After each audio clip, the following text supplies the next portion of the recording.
उद्धव ठाकरे नागपुरात दाखल झाले, यवतमाळमध्ये मुक्कामी होते, त्यांचा दौरा आहे. जे खासदार सोडून गेले, उत्साह दिसला विमानतळावरती काल. आणि मित्रपक्ष म्हणून काय तुमची त्यांच्यासोबत भावना आहे? नाही, उद्धवजी आता ज्या लोकांनी पक्ष बदलला त्या लोकांच्या मतदारसंघात ते जात आहे आणि जनतेचं कौल काय आहे. खरं तर या सगळ्या महाराष्ट्रामध्ये या फोडाफोडीच्या राजकारणाला जनता वैतागली आहे. जनतेमध्ये प्रचंड राग आहे. ज्या चिन्हावर निवडून आल्यानंतर तुम्हाला पक्षच जर सोडायचा आहे तर राजीनामा देऊन जा. तुमच्यात धमक असेल तर तुम्हाला कोणालाही जायला लोकशाहीमध्ये मोकळीक आहे.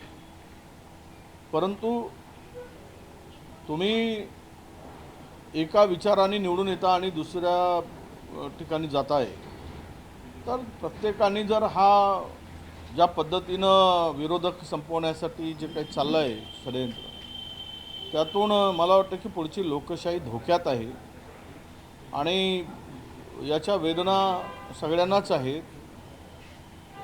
पण एक सांगतो की शिवसेना उभाटा पुन्हा नव्यानं उभारी घेईल.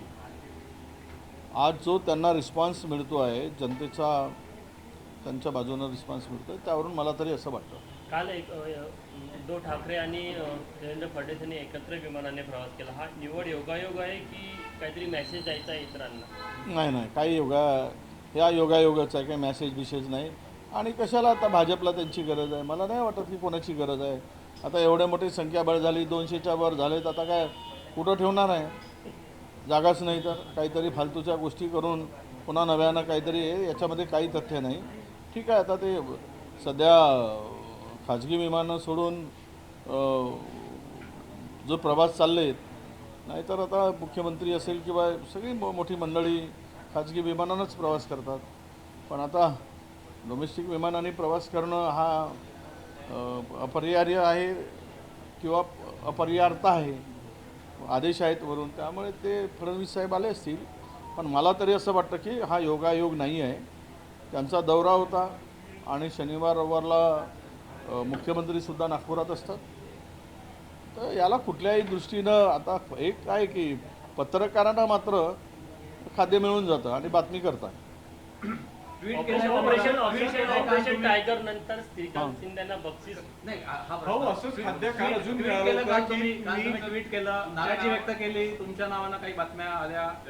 अरे मला समजतच नाही.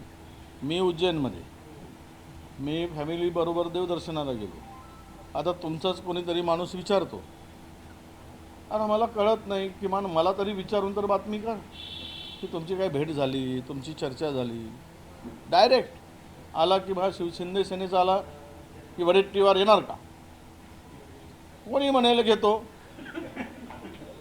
कारण विजय वडेट्टीवारांना घ्यायला कोण तयार नसणार. पण वडेट्टीवार जाणार का, त्यांची काय इच्छा, हे तर विचारावी. वारंवार त्याचं खंडन करतो. आपणच बातमी करताय, आपणच विचारताय, आपणच ठरवताय. आणि मला काही कळतच नाही. म्हणजे तुम्ही ठरवलं आहे का मला बदनाम करून टाकायचा आणि बदनाम करून माझी प्रतिमा मलिन करायची? असं काही नागपूरच्या टीमनी कोणाच्या इशाऱ्यावर ठरवलं असेल तर तसं तरी सांगा. म्हणजे मला शोध घेता येईल. कुठून बातमी, कोण काय बोलतो, कोणा काय हवेवर, अशा खूप चर्चा होतं. पण त्यात मी कशाला जाऊ? मी या पक्षामध्ये नेता आहे. मला माझ्या शब्दाला इथे ताकद आहे. ठीक आहे, दिवस चांगले असतात, वाईट असतात. पण ह्याचा अर्थ असा आहे की सगळ्यांनी आता भाजपबरोबर जाणं, शिवसेनेबरोबर जाणं, पक्ष बदलणं वारंवार, तर म्हणजे विरोधक संपवून राहायलाच नाही पाहिजे शिल्लक. अशी आता मला वाटतं की मीडियाचीच इच्छा दिसते ह्या बातम्यावरून. हो, या अशा चर्चांमुळे विजय वडेट्टीवारांचं राजकीय महत्त्व काय हे अधोरेखित होतं का? म्हणजे सर्व पक्षाच्या नावाची चर्चा होती. आता मला माहीत नाही. गेली 3 दशक मी राजकारण करतो आहे. मी एकदाच शिवसेनेतून काँग्रेसमध्ये आल्यानंतर 2014 पासूनच्या अनेक वेळा मला त्या संधी आणि ऑफर होत्या. मग तेव्हाच गेलो असतो 15 वर्षापूर्वी. आज आता इतके वर्ष मला पक्षाने एवढी ताकद दिली, विरोधी पक्षनेता केला, आता मी विधिमंडळ नेता आहे, आणि अशा स्थितीमध्ये आज पक्ष संकटात आहे. ठीक आहे, वाईट आहे, परिस्थिती सुधरेल. लोकांच्या मनामधला राग जो आहे आत्ता, शेतकऱ्यांचा असेल, मजुरांचा असेल, कामगारांचा असेल, विद्यार्थ्यांचा आहे, युवकांचा आहे, आम जनतेचा आहे, यामध्ये बदल तर ठरलेला आहे. कोण काही परमनंट काही राजा मुकुट बांधून काही घालून काही जन्माला आलेला नाही. त्यामुळे सत्तांतर होत असतात, पण सत्ता ही महत्त्वाची नसून सामान्य माणसाचे प्रश्न महत्त्वाचे आहे. ते मांडत राहणं हे आपलं काम आहे आणि ते मी करतो आहे. ऑपरेशन टायगर नंतर बक्षीस म्हणून श्रीकांत शिंदे यांची केंद्रीय कॅबिनेट मंत्रिपदी वर्णी लागण्याची खूप चर्चा. शुभेच्छा आहेत त्यांना. महाराष्ट्रातला एक मंत्री पुन्हा वाढतो आहे, पण त्याचा उपयोग मोदी साहेबांनी करू दिला पाहिजे. नाहीतर म्हणजे सध्या ते काय म्हणतात, देशाचा गुराखी एवढा हे आहे की कुठल्याच जनावराला इकडे तिकडे पडू देत नाही. त्यामुळं ते बरोबर वाकडे तिकडे गेले की फटकन त्याच्या पाठीवर सोटा बसतो आणि काही करूही देत नाही, काही खाऊ देत नाही, चाराही खाऊ देत नाही, पाणी पिऊ देत नाही. अशा गुराख्यांच्या मध्ये कळपा राखण्यासाठी एवढा मजबूत मोदी रूपानं गुराखी आहे की यांना त्याचा उपयोग करता येईल का, हा खरा प्रश्न आहे. सर, एक प्रश्न असा आहे, आरटीओच्या 100 अधिकाऱ्यांनी एक पत्र चंद्रशेखर बावनकुळे यांना लिहिलं आहे.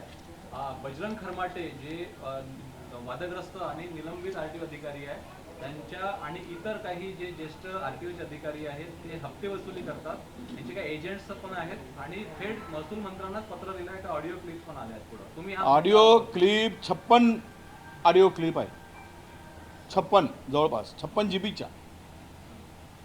यामध्ये मागच्या विदर्भात सोडून विदर्भातील जे काही अधिकारी आता नव्यानं रुजू झालेत किंवा नवीन त्यांची नियुक्त्या झाल्या, त्यांना टार्गेट केलं जात आहे आणि त्यांना या सगळ्या वसुलीच्या गोरखधंद्यामध्ये सामील होण्यासाठी त्यांच्यावर अनेक प्रकारचा प्रयोग केला जातो. राजेंद्र भुयार, आनंद मोड आणि त्याच्याबरोबर खरमाटे आता थोडे बॅकफुटला आहे.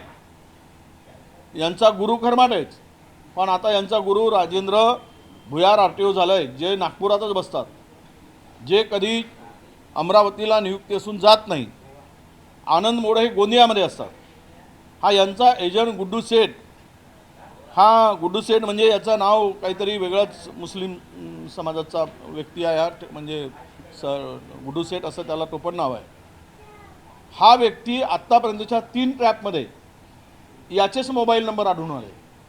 आनंद मोड या गुड्डू सेठच्या मोबाईल नंबरवरून याला संपर्क करतो. हा आपल्याच गाड्या लावतो. मध्य प्रदेशातून आलेल्या, इतर राज्यातून आलेल्या चोरीच्या गाड्या राजरोसपणे चालवण्यासाठी काल परवा एक झोपलेला अधिकारी होता, त्याचं नाव होतं पुढे ते झोपलेला अधिकारी काल त्या ठिकाणी आंध्राच्या तेलंगणाच्या बाउंड्रीवर, त्याला एसीबीने उचलून नेला. एसीबीचे काही अधिकारी आणि आरटीओचे अधिकारी आणि त्याबरोबर असे एजंट हे संगनमत करून अधिकाऱ्यांना ह्या संपूर्ण स्कॅममध्ये ओढतात. जो अधिकारी जुमानत नाही त्याच्यावर ट्रॅप लावतात. आणि साजन शिंदे माझ्या मतदारसंघातला शिंदेबाईचा, ती गाडीसुद्धा याच गुड्डू सेठच्या नंबरवर फोन नंबर आहे. म्हणजे माझ्या मतदारसंघातील जाणून बुजून तो झोपला असताना त्याची लगेच बेल झाली. कुठेच त्याचा संवाद नाही, कुठेच त्याचा संपर्क नाही, पण अँटी करप्शनचे अधिकारी गेलेत आणि त्याच्यावर कारवाई करून त्याला उचलून आणले. त्याच ठिकाणी दुसरी एक महिला अधिकारी होती, ती नाशिकची होती, तिला उचललेलं नाही, तिच्यावर कारवाई केली नाही. पण विदर्भातल्या अधिकाऱ्यावर जाणूनबुजून, कारण विदर्भामध्येच हे बंद केलं आहे, या सगळ्या तरुण अधिकाऱ्यांनी मिळून हा धंदा बंद केला. बाकी महाराष्ट्रामध्ये दर महिन्याला 20 कोटी रुपये 25 कोटी रुपयाची वसुली सुरू आहे. विदर्भातून सर्वाधिक वसुली होत असते, ती 10 ते 15 कोटी रुपयाची. ही सर्व मिळून याचे धागेदोरे मंत्रालयापर्यंत आहे. 100 अधिकाऱ्यांनी रीतसर तक्रार करून पहिली तक्रार गहाळच केली. मग दुसरी तक्रार मंत्र्यांच्याकडे करावी लागली, मुख्यमंत्र्यांच्याकडे करावी लागली. हा प्रश्न विधानसभेमध्ये येणारच आहे. पण हे जे काही ट्रॅप होत आहेत याच्याशी कुठलाही धागादोरा जुळत नाही. जो हा संभाषण व्हायरल आहे झालेला आहे, असे अनेक संभाषण, म्हणजे हा अमोल आनंद मोड नावाचा माणूस त्या RTO अधिकाऱ्याला इन्स्पेक्टरला सांगतो की ही गाडी आहे. त्यांनी सांगितलं या गाडीचा चेसिस नंबर काही बरोबर जुळत नाही आहे, वेगळा चेक केल्यानंतर. नाही ती सोड, फोनवर सांगतो, त्याचं संभाषण आहे. अशा अनेक ठिकाणी राजेंद्र भुयार, आनंद मोड आणि हे सगळं, या सगळ्या अधिकाऱ्यांची मागणी आहे की हे चेकपोस्ट बंद करा. अदानीला जो देऊन ठेवलेला आहे एकदा सेटलमेंट करा आणि हे बंद करा, म्हणजे हा वसुलीचा धंदा बंद होईल.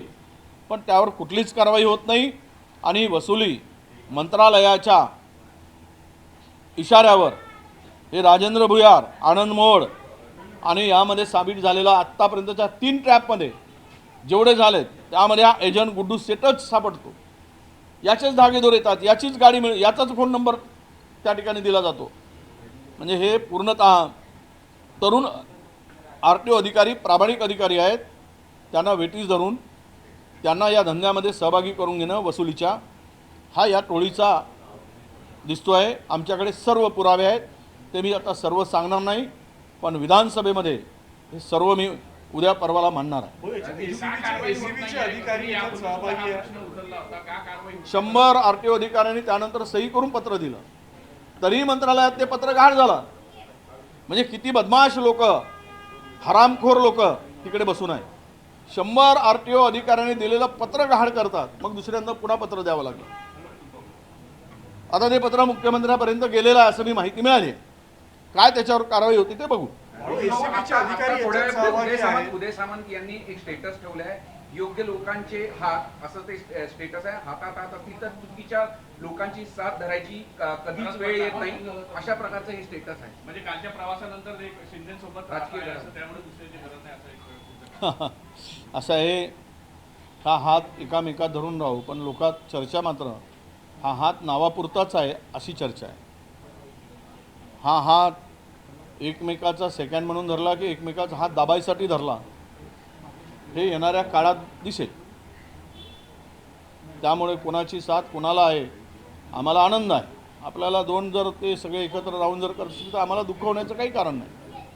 असंच नांदा सौख्य भरे आणि महाराष्ट्राची भरभराट हो, यासाठी मिळून काम करावं अशीच जनतेची इच्छा आहे. कालच्या विमान प्रवासाच्या चर्चेनंतर आणि इतर काही घडामोडीनंतर हे असं मुद्दाम स्टेटस ठेवून एक मेसेज देतात. कदाचित त्यामुळे काही चर्चा झाली यांना वाटत असेल, पण असं आहे की एकनाथ शिंदे हाही माणूस आला, जिगरीच माणूस आहे ना, त्यामध्ये काही लपून नाही. एवढी माणसं पुढत आहे, घेऊन जातो आहे. आता कोणी म्हणतात पैशानी, अरे पैशानी माणसं किती जातील, पण माणूस इमान का विकतो हाही प्रश्न आहे ना. इमान विकण्यापर्यंत माणसाची मानसिकता का ढासळते हा मोठा विषय आहे. त्यामुळं मला तरी असं वाटतं की या ऑपरेशनमध्ये मुख्यमंत्री होते की नाही हे आता मला माहीत नाही, पण ही जर चर्चा दोघांमध्ये फ्लाईटमध्ये झाली आणि त्यावरून जर स्टेटस आलं असेल तर काही ना काही मनामध्ये अशा प्रकारचे विचार आले असावेत. पण एक नक्की की आत्ता तरी महाराष्ट्रातलं राजकारण जरी एकत्र दिसत असेल तरी ते एकत्र नाही, हे अनेक गोष्टीवरून दिसून आलेलं आहे. काल परवा नाशिकची जागा जी पाडली गेली, पाडणारे कोण होते? भाजपचीच लोक होती. त्यामुळे मनात त्यांच्या खतखत आहेच एकनाथजी शिंदे साहेबांच्या. त्यामुळं फडणवीस साहेब आणि शिंदे साहेबांचा हात हातात आहे, पण हृदयाला हृदय मिळतो का हे पाहावं लागेल भविष्यात. थँक्यू. राजकारण सुरू आहे.